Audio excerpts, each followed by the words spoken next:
Well, look who's showing up in my studio today.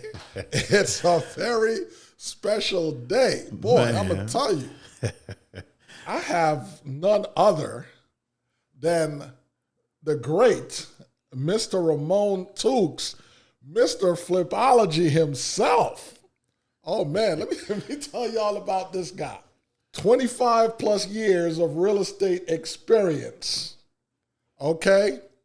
This man is a real estate investor, a coach, wealth builder, public speaker, developer. What hasn't this man done? Founder of Flipology, the CEO of the Tookes Group. He's an outstanding father, a community activist. What else can I say about this man? My brother, he's a parent of a Howard graduate. You know, that one is special. If you could, you know, I think he has other children at HBCUs, yes, but the only one we talk about on this podcast. No, I can't do it like that. He has a family rattler in house as well. All right, so I'm going to acknowledge the HBCU family. But Ramon Tookes, man, thanks for joining me today. Thank you for having me on the Rogue Asset Podcast. And you know what this podcast is about. I have entrepreneurs on this podcast, and I call them rogue assets. They're people that they do what they do. They don't follow the rules or anybody else's plan for them. I mean, they follow the law, of course, but they're going to do things the way they do them, the way they see fit, right? The way they see right, and it doesn't always fit between the lines of what everybody else wants them to do, right? They're outside the box. Outside the box. Okay? I don't even think we have a box. Exactly. There's no box. So, brother, welcome to the show. Thank you for having me, man. You know, I remember this guy's reputation preceded him.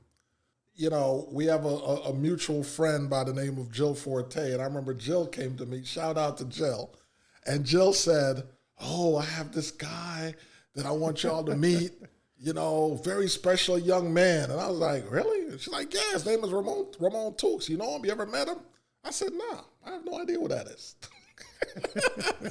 She said, wait until you meet this guy, and I must say, shortly thereafter, Ramon and I met. We kind of clicked instantly.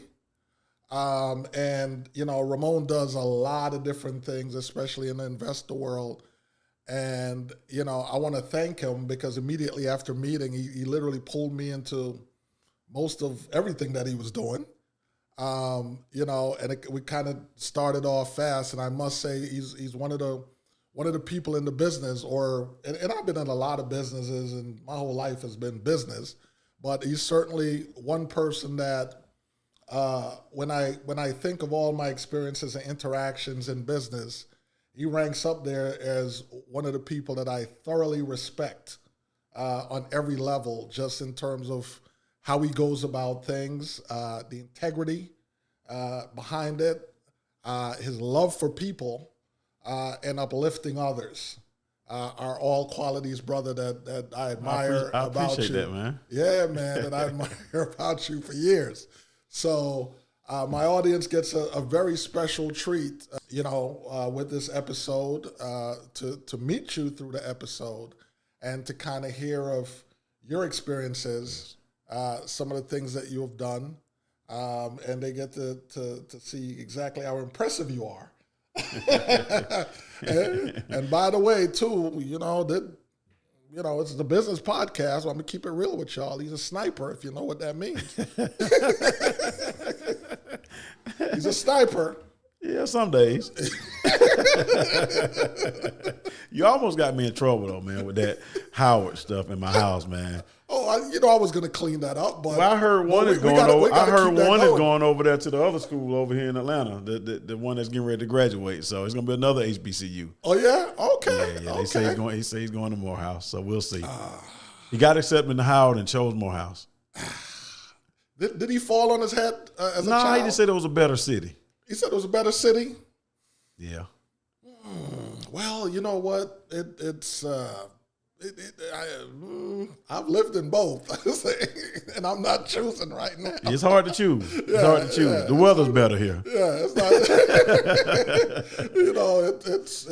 It's a tough choice. It's a tough choice. But Morehouse is a great school. So is FAM. So listen, man, that is yet another great testament to your parenting skills and as a father, that you have done a lot of things right. Depending on who you're talking to, which one of them you're talking to. So listen, we're going to jump into it, man. You've been in the real estate game for over 25 years. Yeah, this is year 30. This is year 30. Okay, so 30 years in the real estate game. So I think this man's an expert. Okay, 30 years, that's a couple PhDs. Okay, so how did you first get started? So, you know what, man, I've been around it. And what was your big break? I've been around it all my life. My grandfather was a roofer. As a kid, man, I remember going on the top of the Peachtree Plaza, and I forgot what it's called now. I think it's the Western or something now, and looking at the city like, wow. And I was a little kid, but my father owned some real estate, some apartments, some gas stations. So we worked as kids. We cut grass. We didn't like it then, but as I got older, my dad encouraged me to get my real estate license. Hey, start. And he just pushed. He pushed all of us. But it stuck with me because I had something in me already where I love looking at buildings. I love looking at houses. I love, like, my neighbor. My grandmother lived in Kirkwood. My neighbor was buying dollar houses in East Lake and Kirkwood.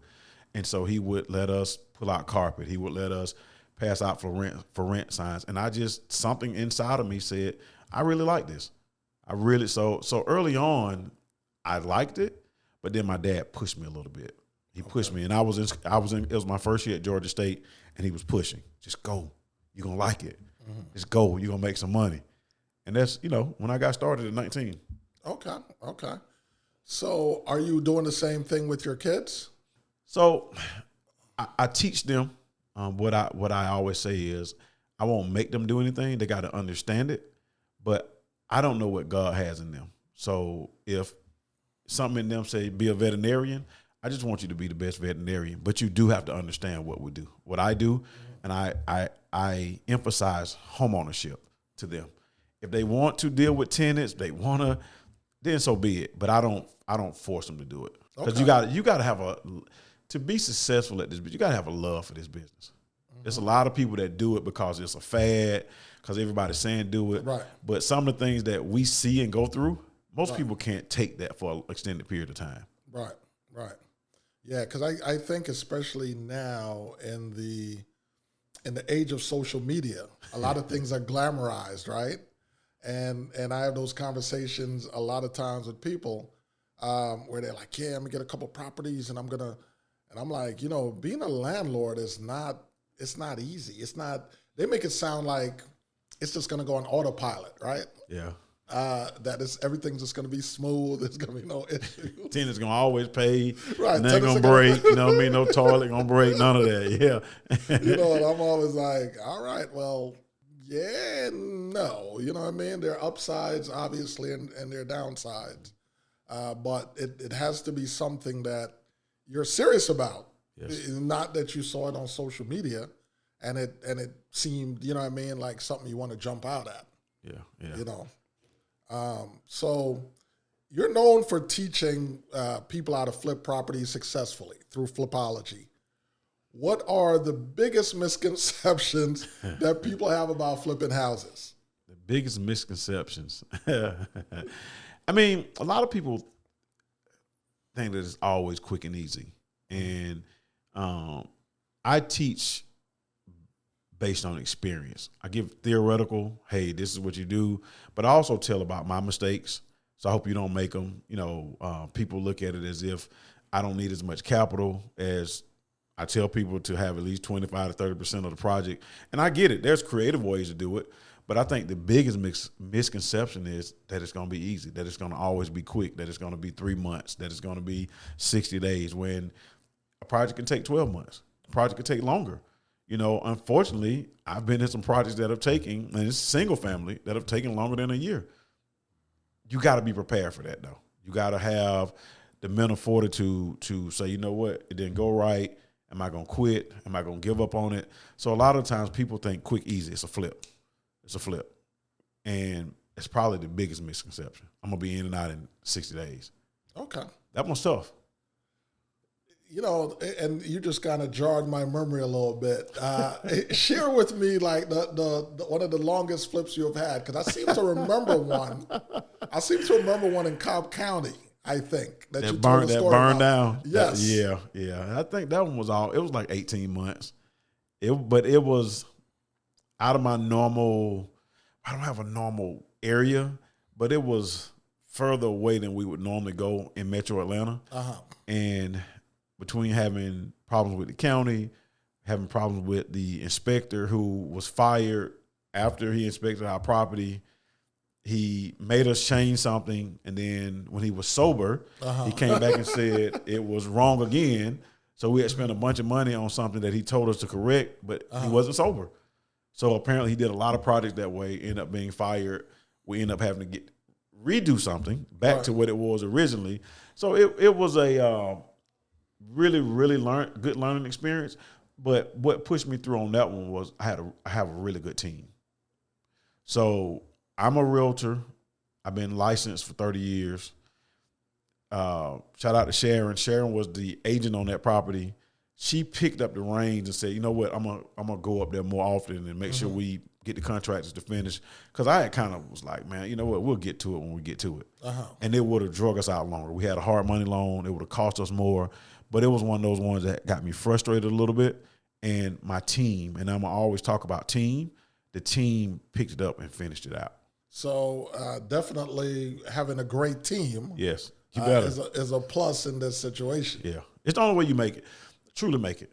There is no I did it or self-made or whatever people say. Right. Without the team, especially in this flipping business, whether you're buying and holding, fixing and flipping, wholesaling, you need a team. You got to have it. Okay. And how does one go about developing a team? First thing you need to do is determine what your exit strategy is going to be.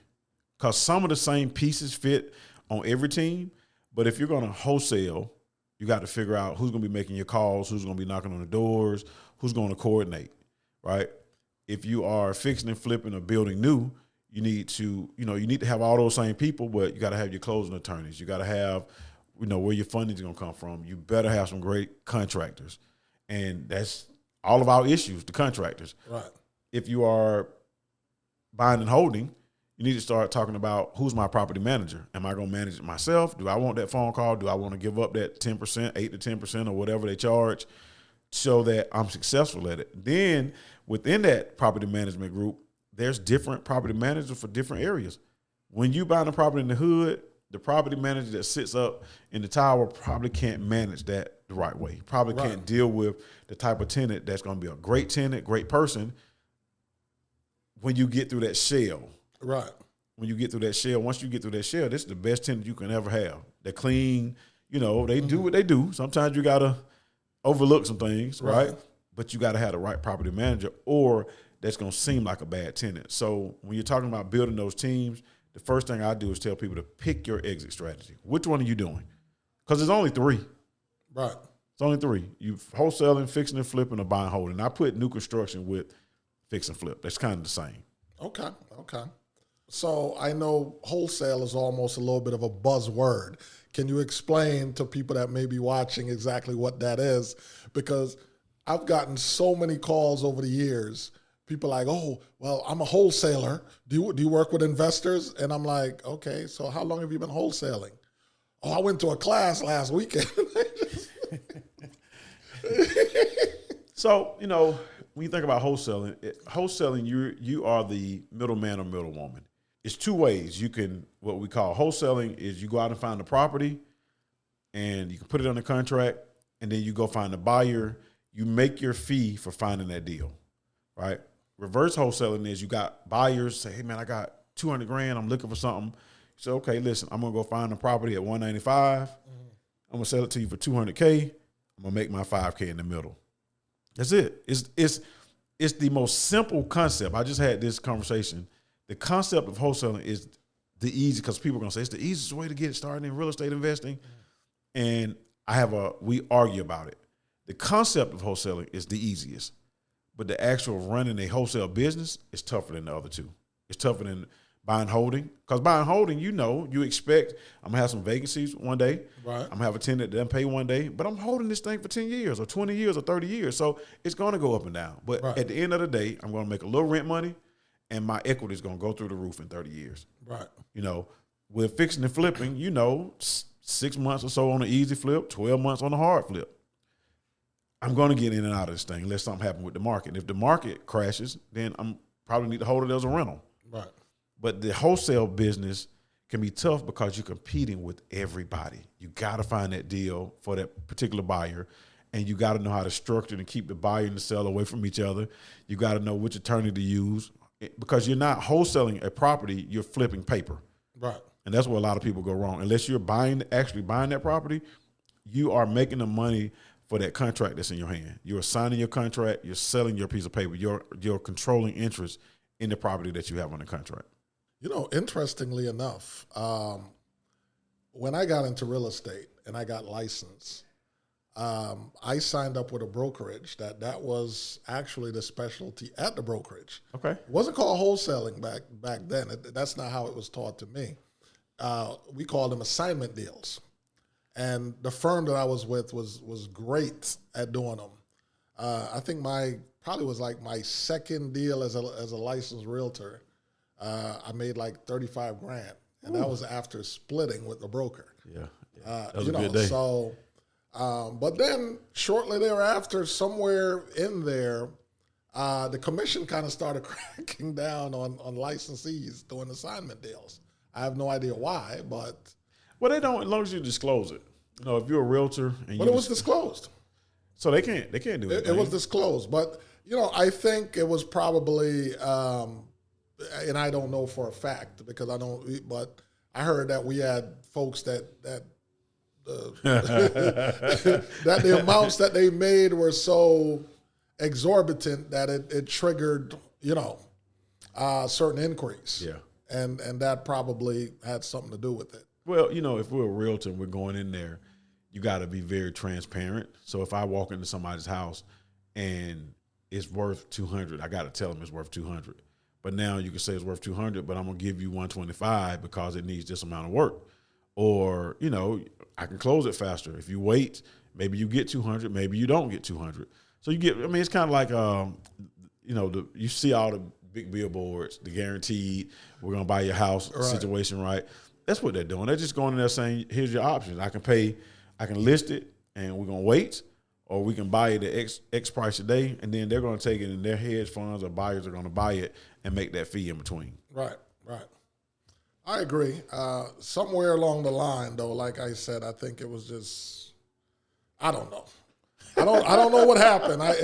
Because I was new in it, and at that point, to be honest, I wasn't even 100% in real estate yet. You know what I mean? I was kind of part-time. I was still managing. I had acts touring, and so I was in and out of town. I'd be at somebody's radio station taking a real estate call, right, for some deal I have back in Atlanta. So it was a different time. So what are some of the biggest mistakes that investors make, and how can they avoid them? New investors. So I'm gonna go new and old, right? And I've been around a long, and I still make mistakes. But I think the biggest, I'm gonna give you three. The biggest one is not being properly capitalized, having enough capital. Thinking, hey, I'm gonna get in this deal and I'm gonna get it done in 6 months, and I got just enough money to do it. Mm-hmm. But it didn't take 9 months. What happens, right? Or most projects, whether it be new construction or fixing and flipping, you got a $100,000 budget, it may be $115,000. Some things that we not able to control. You can't control how the price of wood went up 4 years ago. We have zero control over that. Right. So if you're in the middle of a project that happens, do you have enough to make it through? Even if you got to make it through just to break even. So the number one problem we have is not having enough capital from the start. Another one is spreading ourselves too thin, growing too fast. I'm guilty. growing too fast. You get so many good deals. I want to gobble, gobble, gobble, gobble. Cleveland, Detroit, Florida. I want it all. Right. And not even if you got the money, do you have the team to manage that? Do you have the team? And most of the time, the answer is no. When you go out of town and you're the new guy on the block. They know you the new guy. Right. They smell the blood. When you leave, hey, or when you come, the price is a little bit different. Right. It's like everything else. You from out of town, right? It's a fee for it. So, not spreading yourself too thin, which then leads to having the right team building. And I'm going to keep going back to team. So when you got the team, even if I run short on money, you got some money. Somebody got some money. We know we can make it through this. So that's the biggest two mistakes. And then the third one is, man, just really, really, and the contract is part of your team, but really vetting your contractors, really having contracts, taking time, not being in a hurry, paying somebody and they say they're done, but who's inspected it, right? That's the biggest mistake we all make is dealing with the contractors. It's where we lose the money at. Because if you buy right, you buy them based on numbers. We know what we're going to sell it for. It's in between, that construction part. That is, that's why I don't have any hair now. So, okay, so is there a better way? When you say vet the contractors, what can be done differently in that process that you think isn't being done on a consistent basis right now? Just the proper paperwork, having the right contracts, understanding when you should be paying them, and having your systems in place where I don't pay you unless I have it inspected. And so part of my team is I have an inspector, right? Mm-hmm. And you're new, so you don't have somebody that's in-house, but you pay an inspector $50, $75 to inspect what they say they've done this week. If you have a hard money lender, they're going to have their own inspector who sometimes good, sometimes not.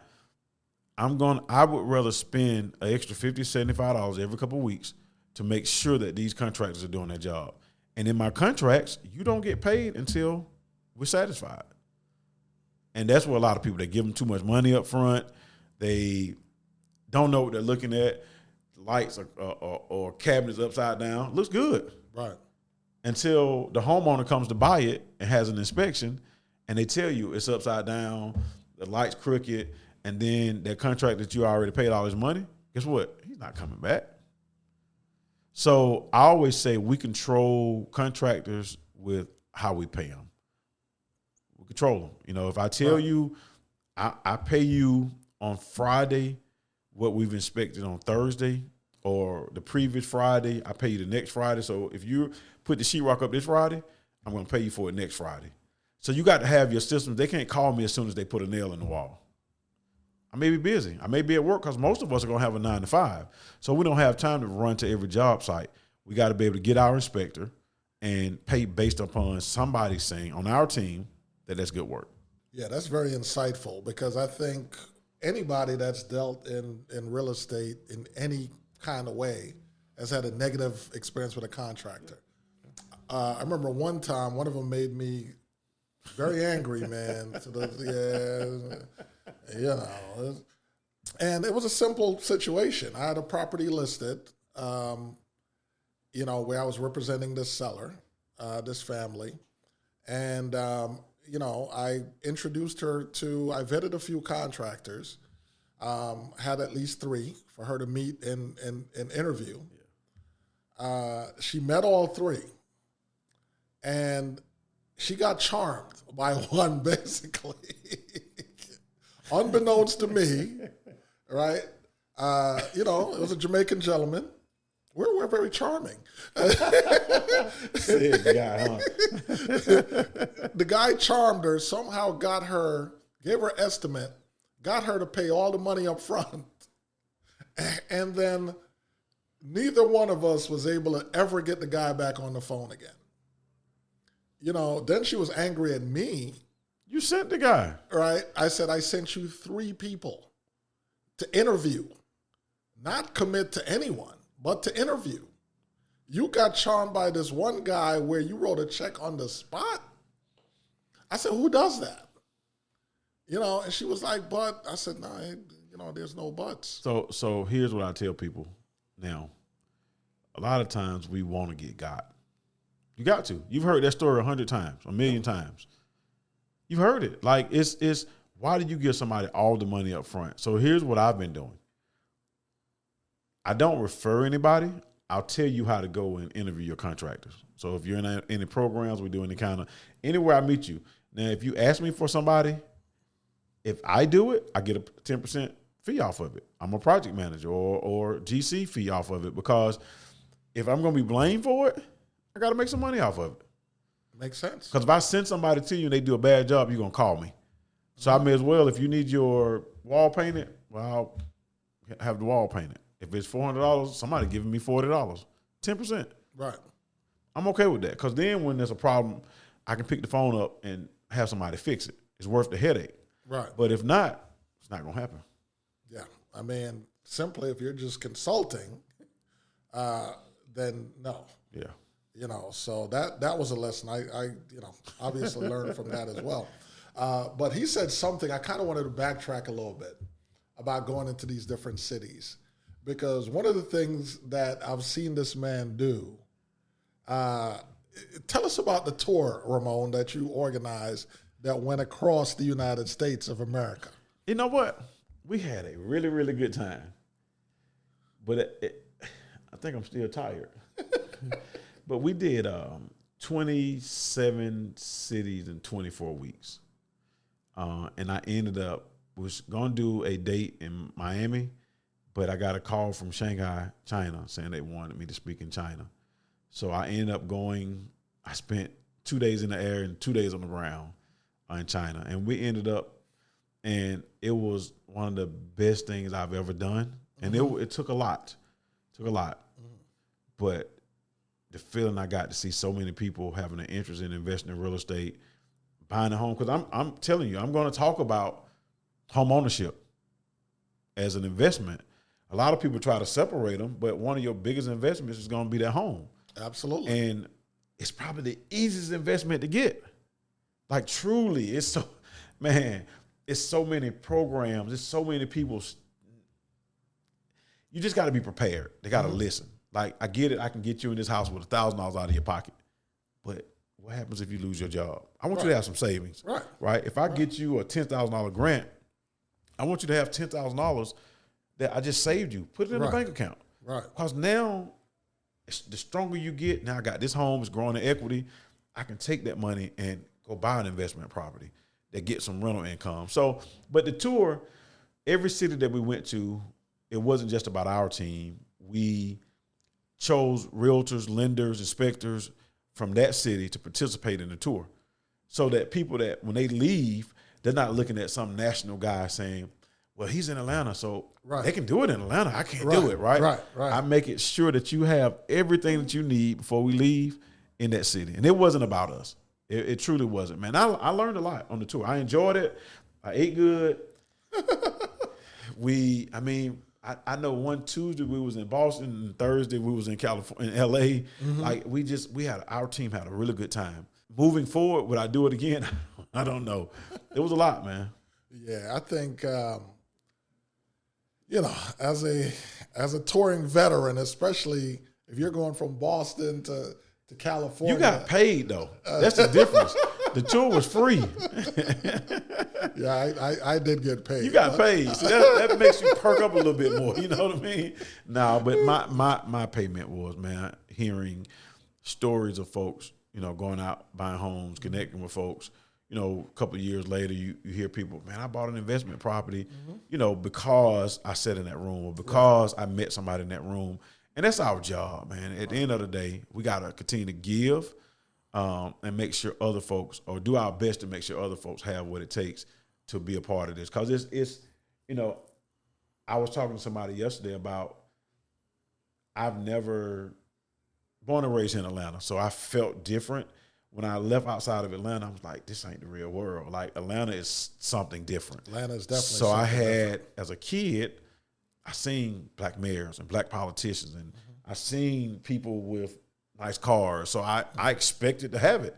Like, I never thought, like, man, we're not going to have this, right? So even now, I expect for other folks to have a work ethic, because you got to work for it now. You and I got to get up every day and go to work. Absolutely. Well, you might. I mean, you kind of will, but he's playing. But what I get out of this is, man, when I see somebody and I walked in Chase and the security guard walked up to me and said, man, I watch you on social media, man. And he just went into it. I'm like, bro, just call me. I gave him my cell phone number. Text me. If I can help you. He texted the next day, I want to be a realtor. I said, well, take this real estate course. You can come talk to us when you finish the class. I got training programs. And he was like, I'm going to do that. And just to see that somebody's getting something out of it. Right. That's my reward. Yeah, absolutely.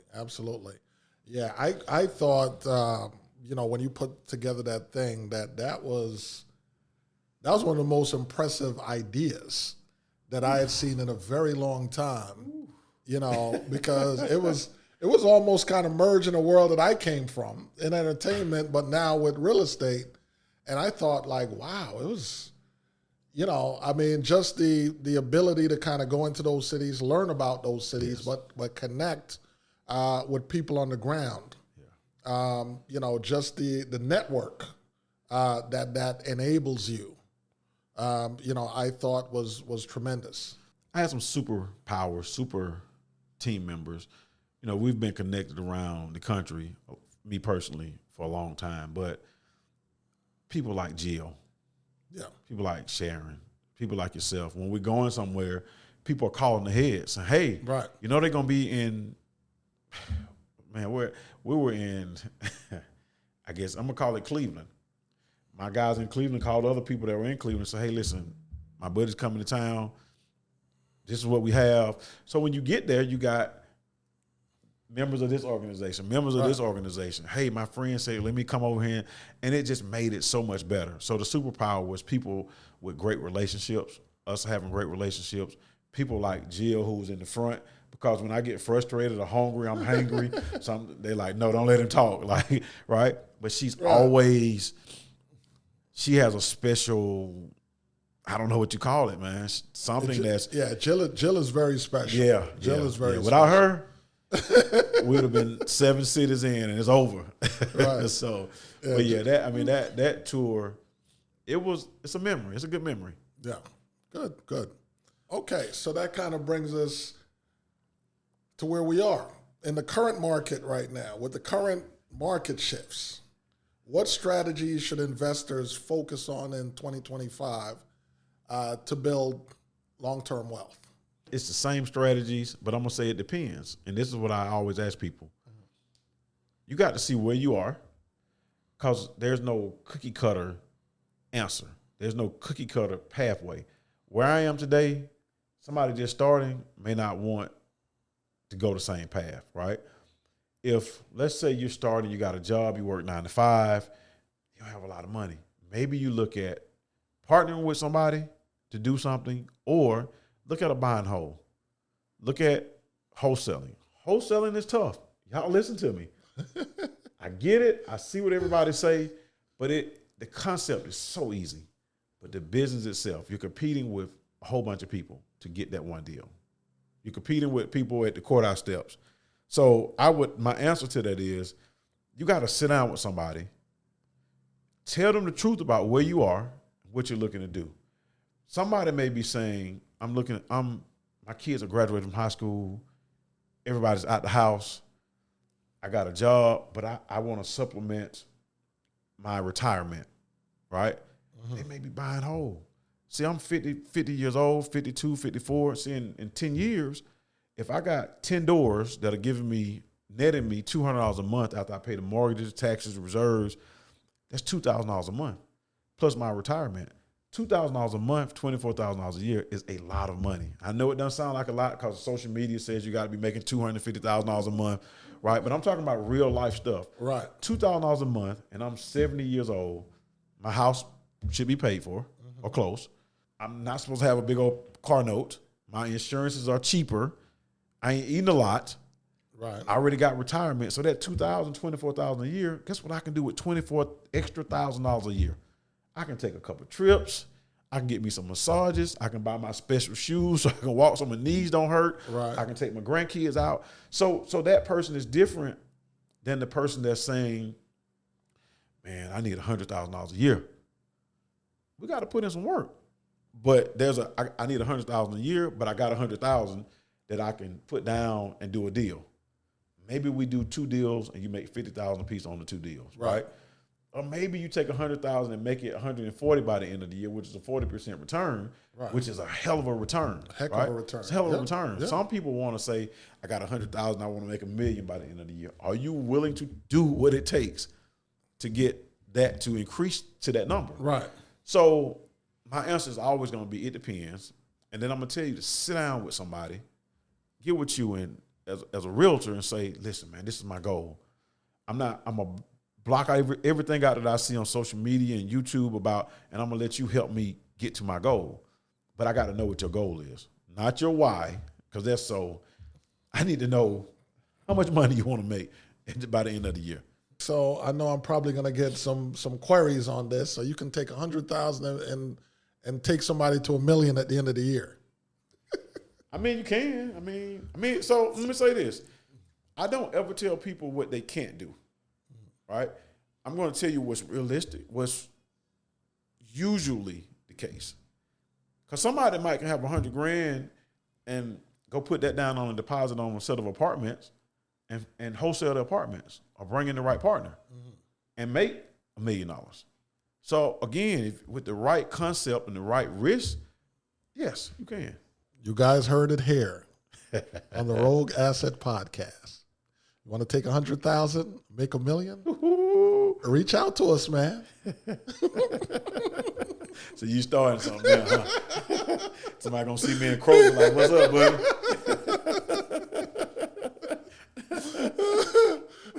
Listen, man, we're here. $100,000 to $1 million in a year. I like that. And you're gonna make us go do something today, huh? Hey, man, it's all about making some things happen. All right? All right, so that takes us into, so how do you know how do you assess a good real estate deal that is worth pursuing or walking away from? Whether a deal is worth pursuing or walking away from. It's going to go back to that same answer I just gave you. Depends on what your strategy is and what you're trying to make. I'm going to tell you what I just, again, showed somebody. We're competing with, we want to make $50,000 a deal, right? You got a guy that has $10 million in his account that's okay with making 10% a year. So on his deals, if he take that $10 million and make $1 million this year, he can take less. So now you got to really figure out, what is it that you're looking to do? How big of a risk do you want to take? What's a good deal to me may be a horrible deal to you. I hear people all the time, and you'll see me post, the average net income of income-producing properties per door is about $200. It's about what you're going to make. You're going to bring home about $200 per door, right, on your rental properties. Mm-hmm. Oh, no, you get it. Airbnb does this. And I said, average net income per door, if you go by 100 units or 4 units. If you're in New York or California, you might make a little bit more per door, but look at what you're paying. And I'm just saying on average. Are you okay with that? If you're not okay with that $200 per door, you might not want to get into the rental income business. Some months you don't make anything. I got properties that you don't make anything. But here's what should be happening. While you're not making anything, the equity's going up. Right. And I'm okay with that. Right. Imagine buying a property in Atlanta 7 years ago.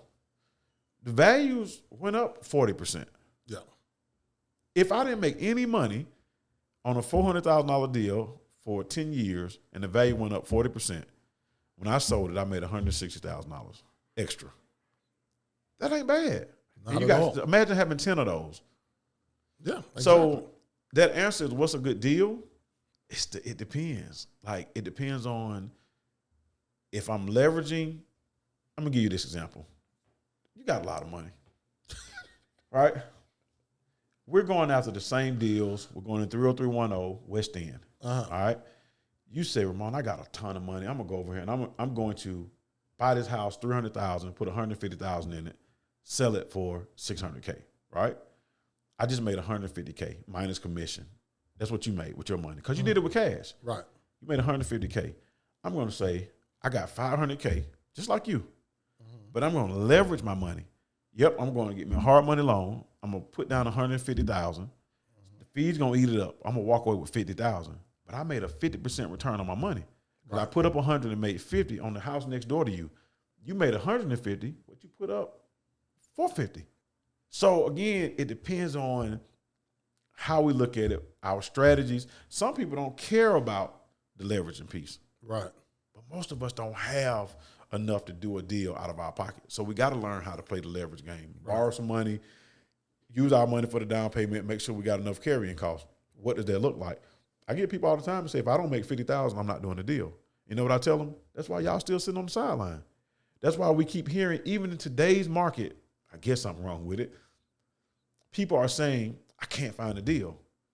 Well, y'all telling me the market bad, but you can't find a deal. Somebody lying. Somebody lying. You know who lying? The people that's sitting on the sideline that won't ever get in the game. It's like the dude that's in the stands talking about LeBron sucks. Or any one of the NBA players. Bro, they in the game. They're winning because they're in the game. I don't care if you're the 12th man on the bench. You're in the game. Bro, you're in the game, and you're winning. You can beat me. And you're in the league. And that's why we're going to win. I'm going to beat you because you're not going to get in the game. You're not going to outwork me. You're not going to get in the game. So that go back to this. When you're sitting down and you're talking about investing, you got to get with somebody that understands, that can help you. You don't know it all. You need a team. You need some help because there's so many small things in the middle. It's so many small things that's tucked up under somewhere, up under that little rock, that if somebody don't help you, you might fail. Yeah. And it's, I won't say don't be scared to fail, but you're going to hit some of those. You're going to get hit with some of those rocks. You're going to have your problems. Yeah, I mean, in anything that you undertake, failing is a part of the journey. Yeah. You can't be scared to fail. I mean, that is an accurate statement. Yeah. Because, listen, man, at the end of the day, even when you look at sports, one of the favorite things that I love when people point out, Michael Jordan is the greatest basketball player ever, right? He got there by missing 9,000 shots. Got there by losing a lot, too. Right. So there's nothing in life where it's all success. It's a very rocky road to success. I want you to write this down. Y'all write this down. This is the worst thing that can happen in this business. This is the absolute worst. You can lose some money. That's it. Most of us lose money every day by watching or scrolling. I'm guilty. Scrolling. You get on TikTok and something funny, so you go to the next funny. Something funny, you go to the next funny, right? Somebody pop a pimple, you go to the next pimple, right? And you look up, it's 2 hours later. Right. Imagine doing that for 300 days a year. That's 600 hours. What can you do? 600 hours divided by 40 is 15 weeks worth of work. 15 weeks, if you're getting paid $500 a week, that's a lot of money. That is a money. That I just blew on my cell phone. Yep. So we're losing money anyway. So why Definitely. not just go ahead and purposely say the worst thing that can happen? The more you build your team, the more people you have on your team, the chances get smaller and smaller. Some things, y'all, we cannot control. And you're never going to be able to control it, right? But I can mitigate all that stuff by doing my good research up front, managing the jobs well, managing property manager well, managing my team well. And if it doesn't come out right, I gave it my all. Something happened that wasn't in my control, more than likely. And if it happened, it's my fault. That's what I always tell everybody. Yeah. When something doesn't go right, I stand up every time. I didn't do something. It's something that I did not do. Why this didn't go right? That's called leadership. Got to take it. Somebody got to take it. That's called leadership. Okay? Somebody got to take it. So, leadership ain't just taking the accolades when you win. Yeah, it's standing up and owning the failures and the losses at the same time. Because they're coming. They're coming. They're coming. So it's funny you mentioned LeBron in that question. That brings us to a section of the podcast that we call Pop Topics. Okay. Right? So what we're going to talk about in this section of Pop Topics on this episode is I wanted to get your take. Are you familiar with when LeBron stepped to Stephen A? I read about some of the comments. I think I saw one of the other sports commentators. So the answer is yes. Okay. So as a parent and a father, the reason that LeBron supposedly stepped to this man is because his position is like, listen, you don't like me, fine. You can talk about me, fine. But do not use my child in the middle of it to attack me. Leave my child's name out of your mouth. And don't criticize me as a father. So what is your position as a father of your children? If you're in the same boat, would you have those same sentiments? And would you have handled it any differently? Yeah, I would have. I mean, I can't say that because as a parent, I can tell you right now, I let my kids fight their battles as long as I think they can fight their battle. What I mean is, if my son is 17 and 5'10", 130 pounds, and somebody on him, and they 6'4", I can't let him fight. I got to get in that battle. What LeBron did was, I think it's two sides. Maybe he couldn't hold it in. Maybe in his head he was like, man, you know what, I ain't going to say nothing to do. But when you see somebody that's been on your child, because they be on LeBron all the time, right? Yeah. And maybe he can take it. I think LeBron should have took him behind the scenes and talked to him, though. Because now Bron is a grown man. And as a family, they understand the scrutiny that they're going to be under. He understands the scrutiny. He's LeBron's son, so you're going to get it. Maybe he felt some kind of way about Stephen A. Maybe it's supposed to be cool with him, and maybe you could say, man, let's go to dinner. So I guess I see it. They're definitely not cool. No, they're not cool. Never have been. But I see both sides of it. You know what I mean? I see let your son handle that, and y'all ignore it because you're going to be criticized. You know you're my son. You're going to be criticized. Should he have done it on the court? Because what else was he going to do? If Stephen A. would have said, man, F you, what was he going to do? He wasn't going to hit him. Man, we think he wasn't going to hit him. Huh? He wasn't going to hit him. He let me say this. After Will Smith, I don't know who. Stephen A. would have been up $500 million. Yeah. For sure. He definitely would have been up. They would have had, now LeBron would have had financial problems. He wouldn't have did it. Yeah. I don't think so. I think that was more intimidation. LeBron got power. I think it was more intimidation. So, again, I don't know how I would have reacted because I probably would have already called him before we got to the game. As soon as it aired, I would have been like, hey, wait a minute, bro. Don't. Yeah. You know what I mean? Because to do that on TV, LeBron knew the TV cameras was watching him. He knew the people had the cameras out. So I don't know. I think you got to let them fight their own fight sometimes. And then, if somebody say something about me, if it ain't true or whatever, it is what it is. Yeah, I think it has a lot to do with who you are and life experiences and maybe where you're from. I know as a father myself, criticizing, if I have a child in the public eye, I'm fine with that.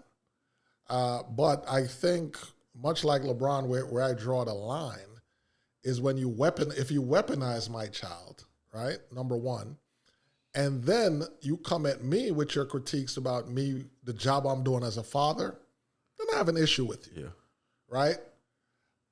Would I have handled it on the court like that? No, but that's not my style, right? So, there's not going to be any cameras or anything microphones when you and I communicate on that issue.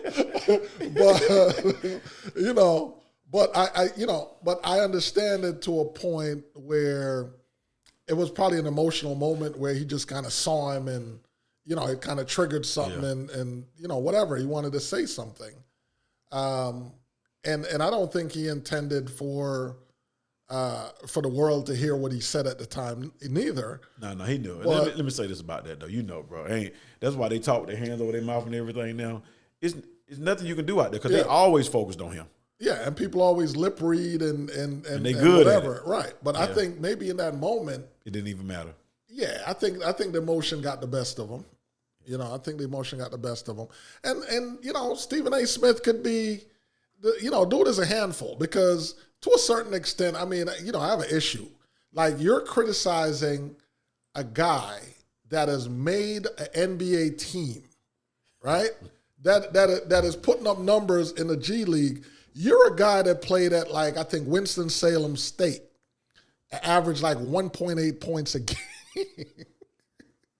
So you're a sports commentator. I don't think you should really be criticizing to that degree someone else's game. Well, you know, so I said that early on because, like, you've heard people say nobody's criticized the first pick that's on the Hawks or the second pick that the Hawks could have got. Right. Nobody's criticized pick number 54, 53, 56, 57. Right.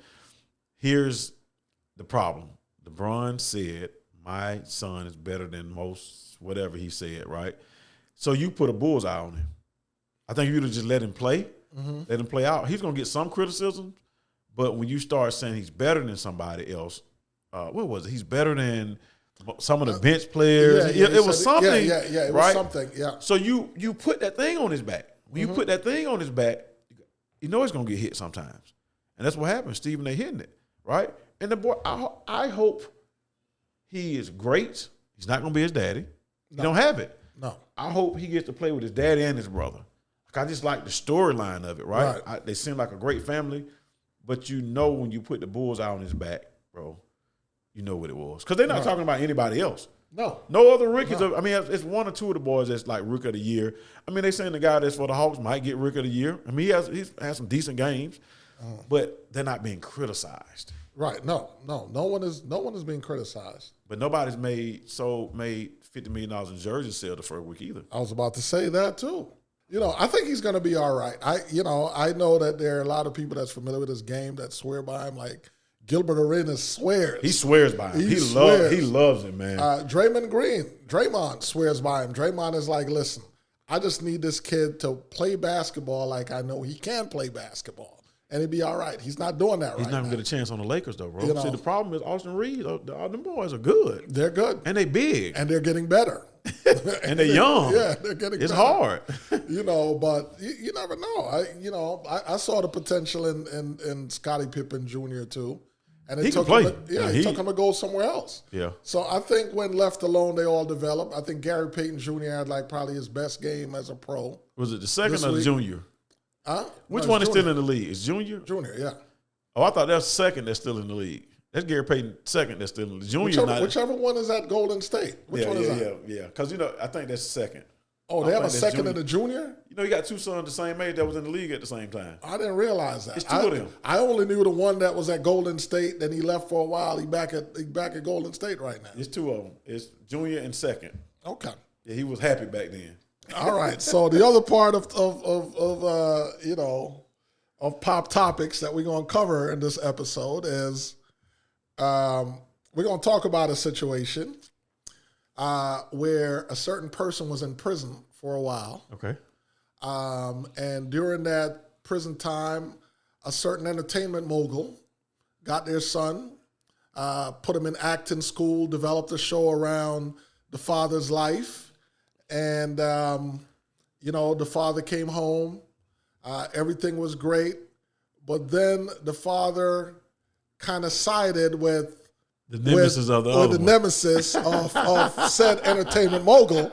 And this has created a one of the biggest fallouts that we've ever seen. Relationships were terminated immediately. And now things are just kind of up in the air. Certain individual is being accused of being a government informant. And, one big mess was created here. So I say all this to say, in your opinion, when it comes to loyalty and respect, did the father handle this in the right way, or was this a wrong way to go? Let me say this, man. If you think about the way, especially how it's played out now, I think when it first happened, I think it probably could have been maybe fixed, right? Which means, hey, man, listen, man, the man had me on the song. The man want me. I got to go make money. I got it. You help take care of us, and we rocking over here. But nobody, I'm gonna say nobody owns us, but they say he writes his name or something crazy now, right? I don't think he was disloyal by going to the other side to maybe do a concert or something or go show up somewhere. I don't think that was wrong, but I think it's how they handle it afterwards, where they start kind of poking the bear. And they poked the bear today, seriously. I don't know if you saw it.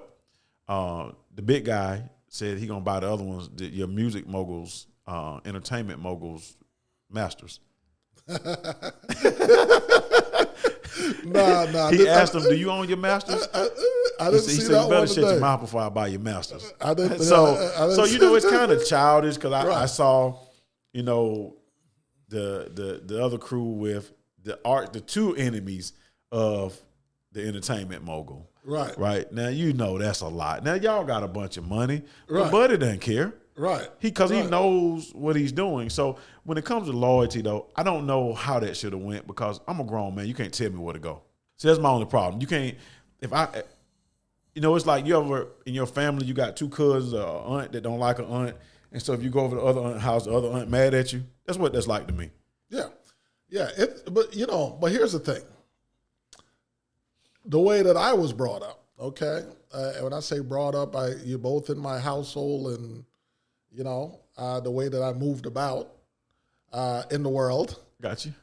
is I would have handled that situation differently. If you were who? If I was the guy that just came home. Okay. Right? What I would have done, or the way that I was taught, based on what I was taught, the way I would have handled it, and it much aligns with what you said. I'd have said, listen, I just got home. I know you and this guy have some issues, but I appreciate everything you have done for us.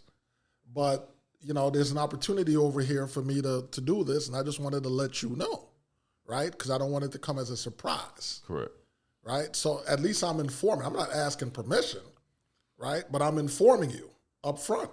Now, I think that's a good thing to do any which way you look at it, because what's the worst that could happen? I've been in certain situations. Somebody may say to me, listen, I don't want you to do that, right? I don't want you to deal with them. So listen, D, this is what I'm telling you. I'm going to make sure you're straight over here so you don't even have to deal with that over there. Yeah. And, we move on. Keep it going. Right. And keep it going. But I think, I understand you're dealing with folks that have tremendous egos, right? And the money and the power. Well, I don't know about the money anymore on one side, but, definitely, power is still there. And one people say, well, both are bosses. Yeah, in their own right. You don't think both of them got money on both sides? They did at one time, but I don't, I don't think there's the money over on the other side anymore. The side he went to? Used to be. You saying the side that he went to or the side he left from? Oh, you're talking about those guys. I'm not talking about those guys. Oh, you talking about the man in the middle? Yeah. Oh, yeah. Nah, I'm not talking about. Nah, he still got some power, though. Oh, absolutely. He still got some power. I'm not getting that twisted at all. And I don't want neither one of them two to get it twisted. Right. I'm not getting that twisted at all. Yeah. Right? Because he took care of a lot. A lot of people love him. And not based upon, we scared of him, based upon how much love. Because it's some. Well, here's the thing. For that particular guy, I don't think that it was anything about fear. It was all love. Love. No, there was some fear. It's a lot of fear. You know what I mean? Yeah, but a lot of times the people that had fear are people that just feared for no reason, just because of who it was, right? Because I've seen the guy move, up close and personal. He never put that on anybody like that, unless they had it coming. He's a cool dude. Yeah. You know what I'm saying? Yeah. So it was not that at all. I hope they work it out. But I don't think so. I do too. I don't think so though. I hope they can. Because it's a lot of that could have came out of that. Because right now it's like kids now. It's like some high school girls really. Like, you know what I mean? And no knock on girls, but you know what I mean? It's like they going back and forth for what, bro? Let's get some money. Like, imagine if y'all came together. But in today's world, the going back and forth maybe makes more money. It gets more attention. Because if it was some peace, People don't want to see peace. Well, my issue with that, I think it does make money for the parties. My concern, though, as always, is a lot of times the people in the street that are fans got problems. You know what I mean? They don't see it like such. Yeah. Right? It can become something else. Yeah. Like I was listening to a podcast the other day where Vibes Cartel was a Jamaican superstar artist. And Vibes was explaining that one of his biggest beefs that he's ever had was with a guy named Mavado, right? Okay. Another dancehall reggae artist. And he said at the height of it, there was so much war going on in the streets between their fans, but Mavado's son and his son were best friends. So people are in the streets killing each other over those two guys, right? And they all at the dinner table together. Yeah, and their sons are chilling. And they're making all the money. So, that is where it gets kind of concerning for me. And, I hope that wisdom prevails and they somehow talks can be held and folks realize, like, listen, there's more money to be made. Let's just keep it business and move forward. Yeah, and I agree with you, man. We sick of the same old story. Beef. Somebody die. Beef. Somebody. Oh my God, we tired. Yeah. No, bro, just stop it before it happens. Stop fueling it. Like whether somebody did whatever they did, that's not our business. Yeah. Whatever they did, it's not our business. Not mine anyway. Unless they want to buy a house. Right. Unless they want to buy a house, invest, then then we can rock with them. Yeah. So All right, well, that wraps up our session of pop topics. We're going to get back into, what Mr. Tookes actually does for a living here. and we're going to continue to learn from a great mind. I love it. I love it. So, listen, man, you've done a tremendous job, like I said. Thank you. You have built not just a real estate portfolios over time, but you have built a formidable brand. How has personal branding played a role in your success? So, if you're on social media, it's helped tremendously, right? I remember this is the 10th anniversary for Flipology, and I remember when they came to me, they said, "Man, we need," because we were just teaching, teaching the hotel room, teaching the restaurant. You come, let's go meet up at the office. So it wasn't organized. And when they started to put the brand on it, they started to help me organize it, which I believe helped me reach more people. Because if it was left up to me, I would have never done some of the things we did with Flipology. And I know I wouldn't have. So I got pushed. So I think the branding part did help us grow, but it definitely helped us reach more people. Okay. And you know what? While I'm sitting here kind of having this conversation, I don't remember if it was included on the introduction. Did I say author? I don't know. I can't recall. In case I missed that, author. I own a couple of this man's books. So I just want to, the books are out there. I just want to let y'all know, okay? It's called Flipology. So you can Google that, whatever comes up. Cop those books, man. They're a lot of knowledge in them. You want to say the book titles or anything? The first one is Flipology 101. Okay. Book. Yeah. So we got some stuff coming, man. Like I said, this is the 10th year anniversary of Flipology. So we're going to push it a little harder. We've been kind of coasting the past couple of years, but it is time to, it's some things that I've seen that's missing that when we started 10 years ago that I had in my mind. It just got busy, between tours and projects and kids, and you forget where the initial vision was. And so it's some things that we're going to be putting out. And it's, when I say simple, easy things, it's things, just, checklists. Like, how do you manage a contractor? Just something you can put on in the front of your folder on the wall. Did I check these off? A lot of people want that and need it. Yeah. We forget to put it out, and we'll, so some things are coming now. A couple of weeks ago, my daughter asked a question. I was like, well, maybe I'm not doing such a good job teaching. And it's like, I'm not MJ, but it's like MJ being a coach or Magic being a coach. They're great at playing. Right. But coaching, they ain't great at. So you got to get a Phil Jackson on your team. And that's what I've been working on, to get my coaches in line. I got to make sure I'm coached, make sure I got the right mentors so that I'm putting out the right things. Because I want you to be able to go on my page and feel like you just went to YouTube or Google somewhere and say, you know what? Oh, my God, this is how you walk a property. And I'm showing you those things. I forget. When I'm out looking at a property, I just walk it real fast and forget. Right. When I can make it a teachable moment. Right. When I make a mistake, I forget. When I'm at a closing table, I forget. I've been doing it so long and I love it. It's a part of me. So it's almost like when you brush your teeth, you don't record somebody and tell them to brush your teeth, brush your tongue, brush your gums. Right. It's the same thing for me. It's a natural part of my life, but I'm going to do a better job at like breaking it down, making it more simple so that anybody can get on there and for free. You can get on my page and say, you know what, I think dude was analyzing a deal. Right. He analyzed a deal in 45 seconds. You should be able to. Right. Here's how you analyze a deal in 45. I got a video that's 45 seconds. Here's the quick way to analyze a deal. You can always, like I say, find those little nuances, right. But I want to give you something so that you're not overwhelmed so you get started. Right. So those are some tools and stuff that we're going to be putting out. Okay. See, guys, on the Rogue Asset Podcast, that man just taught y'all how to brush your teeth. Some of y'all probably haven't been doing it correctly. He just broke it down for you. The things that you can learn when you tune in here.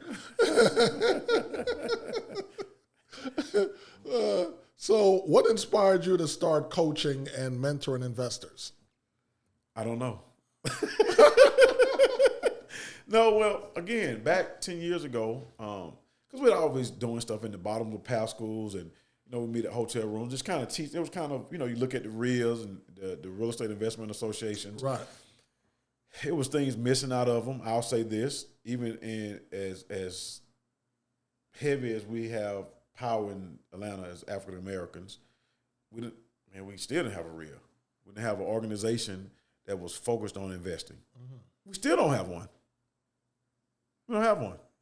Like a true organization that's a RIA that's. So we started doing some things, calling buddies, meeting at doing deal makers, meeting at restaurants still. Right. But it needed to be more organized. And then the coaching piece just came from my team. Hey, man, we're already talking to people for an hour. We may as well charge. Hey, we're going to do a boot camp. We may as well charge. Because I was giving away for free. If you want to meet me, here you go.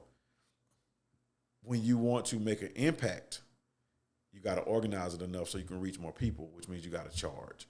And that's when I started saying, you know what? And this was probably after the first year of Flipology. I want to coach. Well, I need to coach, not that I want to coach. But I'm going to coach. Okay. And I've learned a lot about coaching. Now I know who I want to coach. So we got a checklist. Jill, y'all hear about Jill.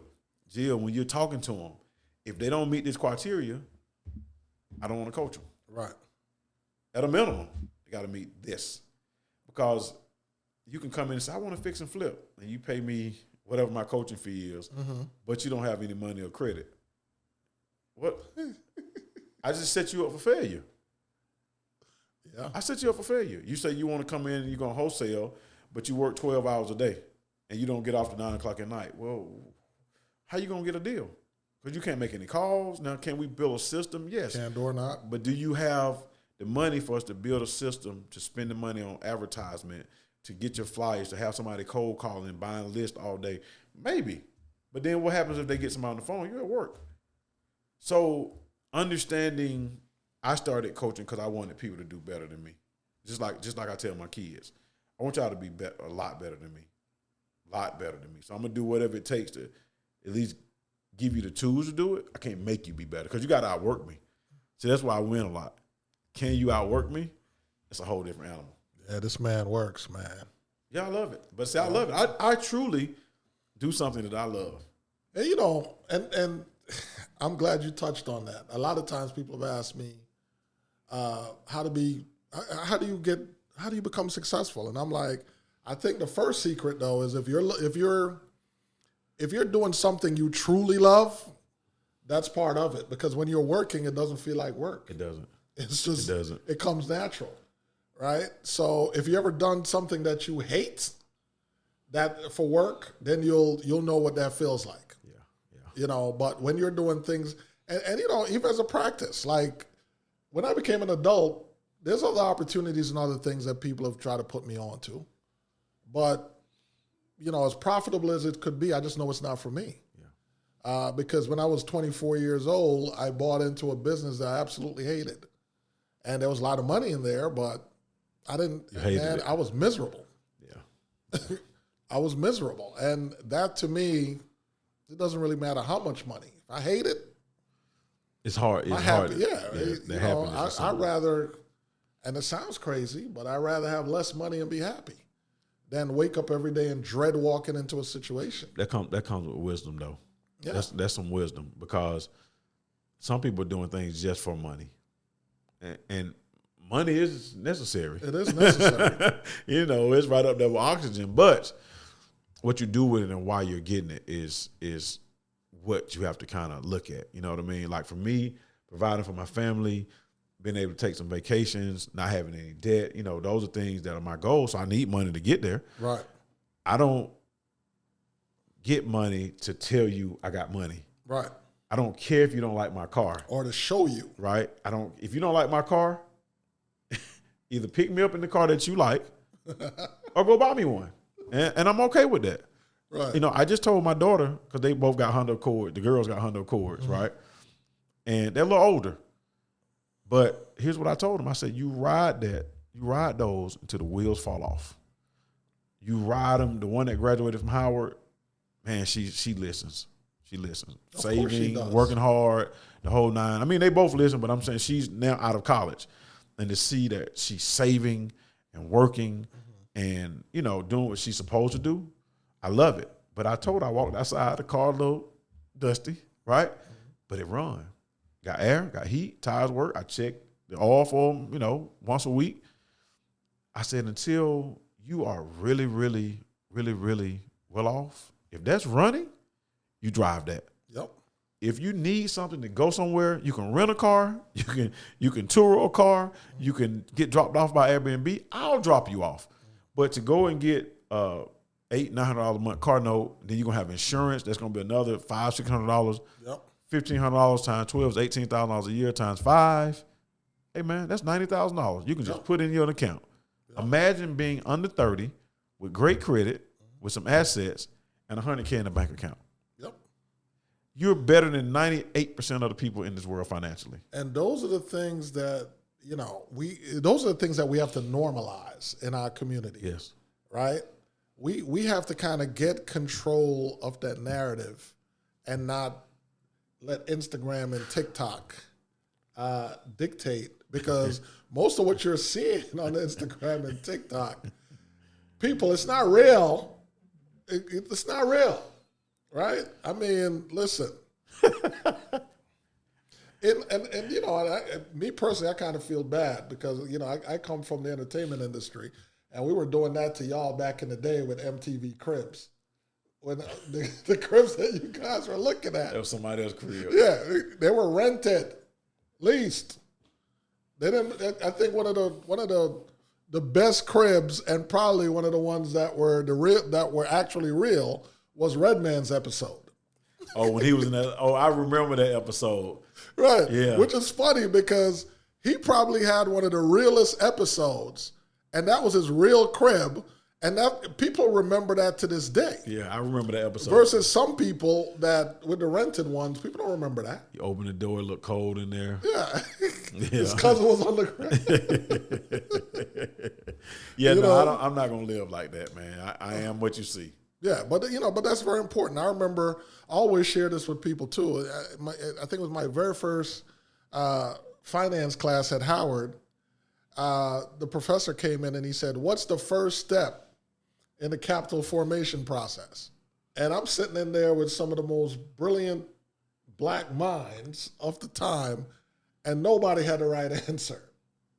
And to this day, I think back, that was crazy. What was the answer? Savings. Because you can't do anything unless you have something to work with, right? But none of us got that answer correct. Wow. So that always stuck with me, and it's because in so many situations, and we see it every day, even with people that make a lot of money, you'll be surprised of what the entire financial picture looks like. The income is great, but you'll be surprised what everything else looks like in terms of debt load, whether there's actually money being saved or whether they're busy presenting a image. Mm-hmm. But that comes with a lot of, still literacy. Even, as we get older and you're making more money, it's certain things that we should be doing. But it's certain people we should be around. See, if we're truly friends and, we got a goal to have $10 million, right? If you're around me and you let me, every time we go out, we spend $3,000, we never get into the $10 million. So now instead of us going to pop bottles or do whatever we do to spend the money, we may say, man, listen, meet me at, I don't know, JJ's Chicken. And we're going to get 10 pieces of chicken for $20. Right. Or somebody going to barbecue and then we're going to have food for the week.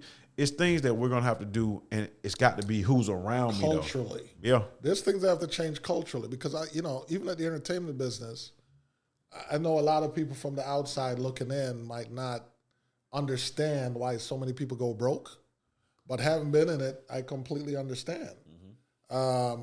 Because culturally, so many things were dictated a certain way, and the mindsets were even programmed a certain way. So the pressure was, or is, I don't know how it is now, obviously I'm not in the industry anymore, but I know back then there were pressures to kind of keep up certain things. People would literally come up to me and be like, why you deal with this person? Have you ever looked at their shoes? And I'm like, that's a dude. No, I've never looked at his feet, right? I couldn't even tell you what he had on. That's just not where my mindset is. But unfortunately, a lot of those things were very prevalent, and so people spend at an alarming rate. Imagine if you're at like the Four Seasons for breakfast, you're at Crustaceans for lunch, and then you're having dinner at Mr. Child's. You're spending a few $1,000s every day. Yeah, spend a few $1 million a year just blowing it. Exactly. And you purchase a pair of jeans, and the jeans are $5,000. I've never had a pair. Don't even want a pair. So, I say all this to say, and what people don't realize, money is just like water. If it's going out, there's nothing coming in, guess what happens? I don't care how much money you have, right? It's going to go. It'll run out. Yeah. It'll run out. And so we have, they make the money, but somehow, and I've spoken to you about this, and I've even tried to make inroads with it to kind of bring people over, to kind of change the conversation or talk to people like you that would know what to do with the money. Yes. But the funny thing is, the brainwashing is so deep that it's so hard to kind of push people that way because they much rather go talk to, well, such and such is my business manager. But you just have the money sitting there. They're paying taxes, right, and collecting their fees. Your money's not growing. I'm going to jump in right. I've talked to some athletes, and they'll be like, well, I got to ask my business manager. Well, you just spent $50,000 at Magic City last night. You didn't ask them about that 50. Right. So you're just not interested enough to deal with me because you don't have to ask because you got it sitting around. Right. So a lot of times, man, like you said, it's the culture, the people that you're around. It's you got to have somebody that you answer to. Like, that I can say one of my problems growing as a young man, I really didn't answer to anybody. And I paid for it. You got to have a team or somebody that you answer to. And when you don't, you have those kind of issues. See, I need to have accountability partners or accountability coach to say, Ramon, you said you're going to lose 20 pounds. You're going to save, $10,000. You're going to take this trip this year. Am I sticking with my accountability? I got to do what I say I'm going to do in order for me to get to where I say I want to go. Yeah. If I don't do that, I'm never going to get there. And at the end of the day, I'm going to be sad if I don't get to where I say I want to go. Well, this brings me to, I came across something recently. I'm reading a book called Winning by Tim Grover. Okay, I read it. You read it? Yeah. And Tim had an interesting take. He said, what's more important, friends or allies? Remember that? Allies. Right. And when you kind of went through the whole thing, I never thought about it in that context, but definitely allies are more beneficial because your friends will let you spend that $50,000. They don't know no better. Most of them. Yeah, they'll let you spend the $50,000 in Magic City because they're gonna enjoy it too. Right? Exactly. All right. So if someone has limited capital but wants to get into real estate investing, what's the smartest way to start? What's limited capital? Give me a number. Just a little something like we were talking about before. Let's say they had like $5,000. I would say that's limited capital. It is. So, one, I'm gonna tell you to start looking at, depending on where you are, finding if you don't already own a home, finding a multifamily under 4 units residential, and use your FHA to move in. Do one unit, rent out the other units. Like a lot of us, again, everybody want to start off in the 3,000 square foot starter house. That's the starter house in Atlanta. Right. Then we got to go to brunch. We got to live in a big house. Tiny homes are not new. My grandmother's house was not far from here in Kirkwood, and it was 2 bedrooms, kitchen and living room. It was 700 square feet. Same thing as a tiny home. We just didn't call it shotgun houses down in Pittsburgh, right? Mm-hmm. Sometimes we got to start with what we can start with because that's where we got to start. So I think if you got 5,000, you can do a few things. This is free. Go on YouTube, look at creative finances, lease purchases, subject to finances. Look at wholesaling. You're going to spend your money up 5,000 if you're talking about building a wholesale. But you might get lucky and get a deal before it's gone, but you might not. So you got to use that 5,000 and do something with it that you got a better chance of being successful. So looking into home ownership. But then the last thing is partner. Find a partner. See, we got 2 things. 3. You got time, money, and a skill, right? If you got all 3 of them, it's all right. Yeah. But if you don't have money and you don't have time, you better have a skill. Right? Which means it may just be managing a project or finding deals may be the skill. Right. If you got a skill and time but no money, if I can go find a great deal, I'm never going to worry about money. Let me tell you this. You can drop me off in any city, anywhere in America. Mm-hmm. I ain't going to say the world because I don't know other countries. I have a skill set of being able to find deals and put people together. So if I'm dead broke, I'm going to find a deal and I'm going to call a D. Man, listen, I got a deal. It's 70 cents on the dollar. Can you buy this? And maybe we split it. I can watch the renovation. I got the time. You got the money. Or give me a couple $1,000s up front. Again, you got to have one of those 3. So don't really focus on the money. Focus on finding the deals. Focus on building your team. Focus on finding those people that's got the money. If you're going to be trustworthy, work hard, somebody's going to help you with that deal. Then you got to learn how to protect that somebody. And things go wrong. So, again, when things go wrong, you got to be able to communicate that well. Right. And people understand it because most real investors know that I might lose my money in the stock market. Right. It's kind of rough today. Right. But it's been rough the last few days. I mean, it's all right. It's going to be all right. We need to be buying tonight. I mean, I don't do at all. But I would say if you have limited capital, work on a skill set. Work on building the people around you. Again, if everybody around you got 5,000 and it's 4 of y'all, maybe then you say, let's put this 20,000 and do our first fix and flip. Or maybe we put this 20,000, we all go buy our first quadruplex. Yeah, we're not going to get rich, but we got a piece of real estate. Right. So I don't call it limited money. It's really limited mindsets. Because the money, it's so much money out here. It's so much of it. It's an abundance, man. I'm reading a book right now. I'm going to tell you this one. Because I read a lot of self-help, how to Tim Grover, winning, I read a lot of those books. And they teaching me. So every now and then I want to pick up a biography or autobiography or something about a person that can inspire me. Yeah, me too. I'm reading a book right now, and I'm going to tell y'all this. I hear all the rich dad, poor dad. I get it. I'm reading a book called Billionaires Row. Mm-hmm. I've been reading it a couple of weeks now, and I'm going to finish up maybe next week, right? Uh-huh. One of the most inspirational books that I've ever read. And I'm going to tell you why before you read it. I always tell people New York is my second favorite city in the world.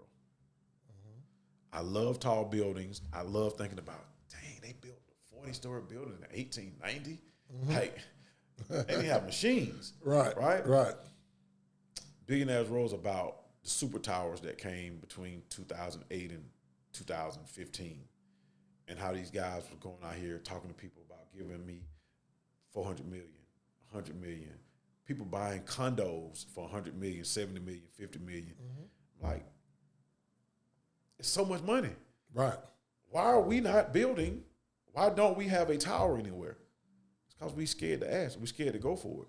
I see these guys losing. If you look at the names in the book and you read about how it took 10 years to put together a project, those are things that inspire me. When I think about, because I visualize, man, imagine I bought a $70 million condo in New York and I hadn't even seen it. What kind of money is that? Where did they get the money from? Right? What are they doing? Somebody working. Somebody, right? yeah. Even the developers that went through things, and when you read about one dude almost lost it, and the night before somebody came in and gave him money but took his rights away from the deal and gave him a little piece of the pie. Yeah. Well, the positive part of it, he got his name on it. He got a little piece of the pie. He didn't lose no money. You're going to gain money over time. So, again, man, I say all that to say, you know, the money is out there. Stop looking at the dollar amount, because there's some people that's got so much money, man. I just read something today. They were talking about Warren Buffett, and they said Warren sold off a couple months ago and is basically sitting on almost $400 billion in cash. Cash. Right? Can you imagine what that look like, bro? Cash. Hold on. Let me say this one more. Did you see 2 weeks ago, Chase transferred, it's supposed to be $200 and some into somebody's account. I heard about that. And it was like 70 billion. Here's my question. No, it was trillion. 70 trillion. Okay, but here's my question. Whose account had 70 trillion in it? How much money did they have? Think about that. $70 trillion in somebody's account accidentally got traded to my account. Now, it didn't make it. An employee caught it before it went through. Okay, but it's sitting in somebody's account. Right, it's sitting in an account. Whose account was that? Who is that? They never said it. So I'm just saying that to say, man, we have to think about abundance. We have to think about and not be, not bottle ourselves up because I don't have something. Somebody has it, and I've been there. It's been some dark moments where I'll sit back and say, man, that didn't go right. And I focus on what didn't go right instead of what go wrong a lot. That's something that, I pray about it. I work on that. But when you sit back and you think, there's a lot of deals out here. There's a lot of people looking for deals. Let me get my butt out here and go find something. Let me call my contacts. Hey, you got something been sitting too long? Can I make an offer on it? Right. So don't get hung up in what you don't have. Yep. Like, just don't do it. Yep. Think about what you have. Get really good at what you have. And the things that you don't have, partner with somebody. Go find a partner. So if you got limited capital, go find a partner with some capital. Yep, makes sense. And that's one of the things I've always been, like, you can't really tell me something is bad or not going right or the market is terrible. If I look up and I see other people doing it, then I'm like, well, they're closing. They're closing. So if they're closing, I should be closing too. I agree. Right? That means it's somebody making some money. Right. So I need to look and see what my systems, my processes, like what's lacking, right? What do I need to fix? Yeah. Because, people are closing. Yeah. Right? So, and that's always been my thing. Or if somebody say, well, you can't do this, which, this is an entrepreneurship podcast. I'm going to tell you, anything that you'll ever start, there's going to be a bunch of people that's going to tell you it ain't going to work. For sure. Right? No matter what. For sure. Right? So it doesn't matter what, you can even have the financing behind you. Right? There's a group of people, and some of them are in your circle. That's going to tell you, that's going to give you a million reasons why it's not going to work. Well, they look for a problem for every solution. Right. That's what they do. They look for a problem for every solution. But hey, man, if somebody else is doing it, it can be done. Yes. Okay? Now, beyond business, we talked about your father, and I have long since consider you a community activist. How do you balance? And of course, a businessman. How do you balance? No such thing. No such thing. No such thing. Nope. Let me tell you what happened. I'm going to give you this. Because I was stressed out. Went to my therapist, right? I have a therapist. I needed it. You need it too. And I talked about balance. Know what she said? What I just told you. No such thing as balance, about harmony.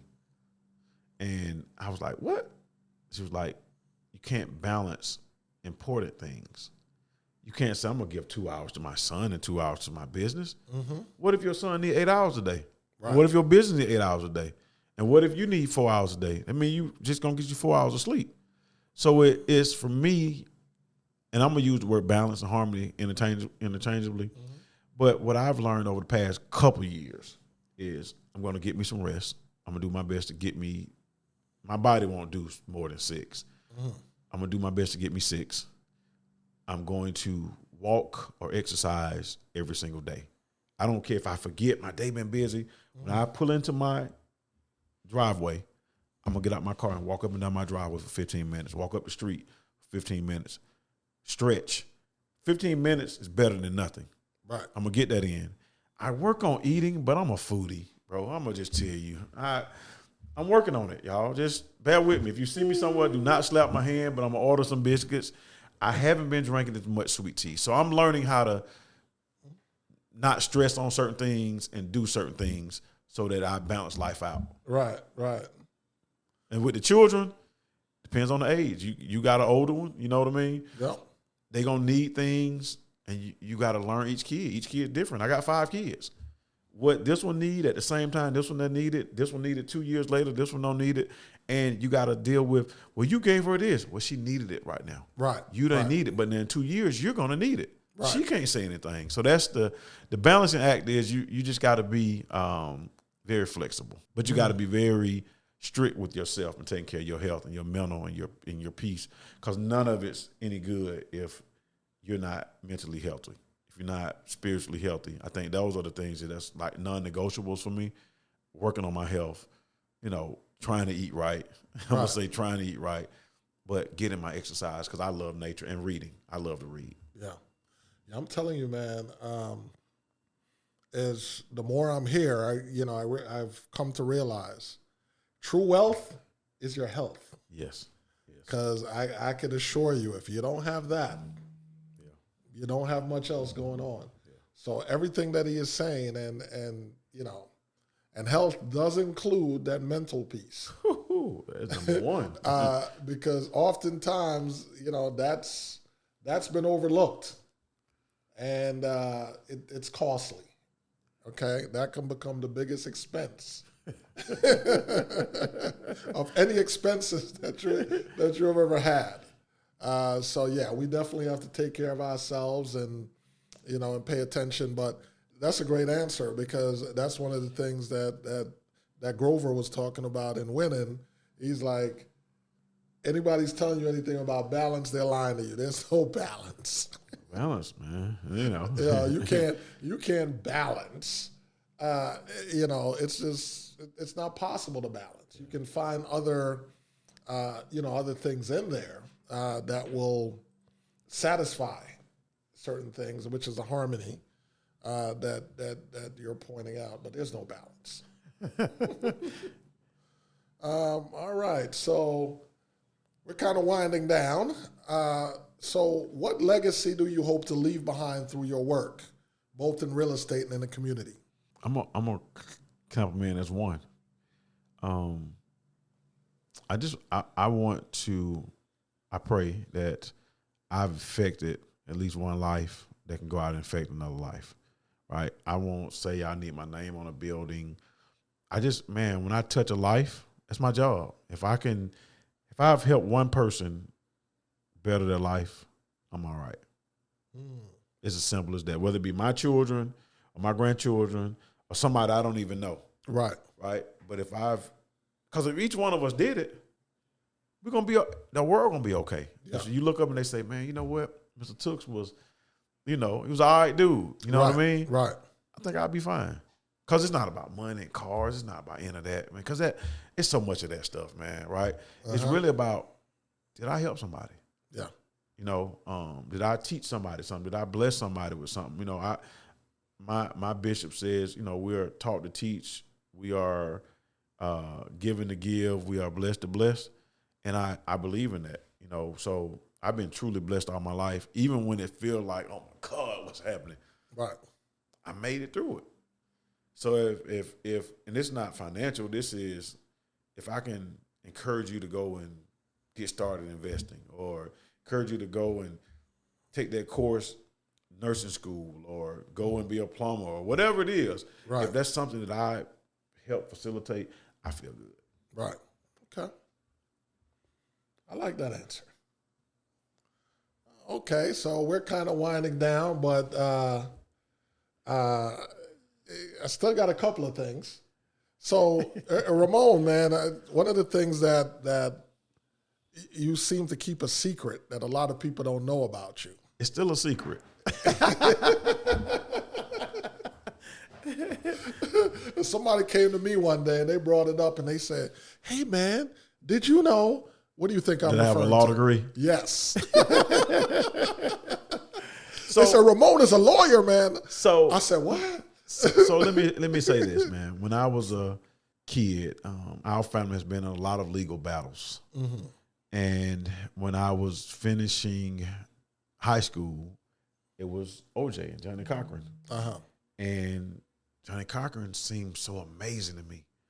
I said, I want to be a criminal defense attorney. At the same time, family members in my immediate circle were going to prison, federal prison, and things were happening in 1992, 1993. And I'm like, we just gave them how much money?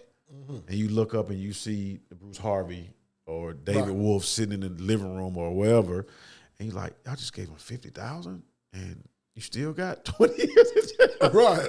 Like, this has got to be, And so my undergraduate was criminal justice at Georgia State. Uh-huh. And I went through with my JD law degree over at Emory. So, but by the time I finished, which was 2003, I had been in the real estate industry at that point 7 years.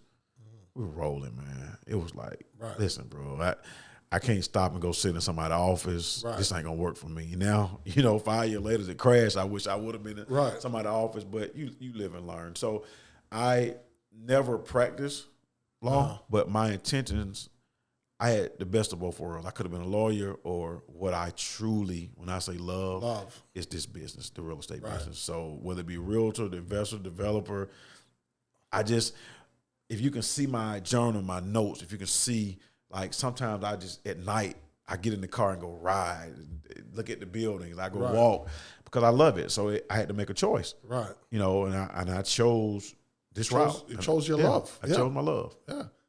Man, that's a phenomenal story right there. That's one of the best. And you guys are hearing it, I'm hearing it for the first time. Right? This is my brother right here, but I never asked him about it. So you guys are hearing it as I'm hearing it. All right, so one last thing, man, based on stuff that we've been talking about that I have to ask. Love or respect? Which one do I want? Which one would you choose? Respect. Okay, why? Sometimes love hurt. And it can really hurt. When I say hurt, people that love you don't have, I think people that respect you give you more than people that love you. Man, that's deep. Because your mama can love you, but if she don't respect you, she love you. She put you out, though, if she don't respect you, if you ain't doing what you're supposed to do. Or, it's some things that I think respect got a little love in it. Love don't have a little respect in it. So but if I had to choose, I'm going to say respect, man. Okay. Because I think that's something that I have to earn. Sometimes I think we take love for granted, and people that give you love take what they give you. They act like you owe them something, but you earn respect, and I'm okay with earning whatever I get. So if you respect me, I think I've earned it, and if I've earned something, at the end of the day, I think you're going to love me for it. So give me the respect. All right, brother. Very, very well said. And, we're going to go out on that note. Thanks for you guys tuning in to the Rogue Asset Podcast, the one and only, the brilliant Ramon Tookes. Thank you for having me, man. We're out.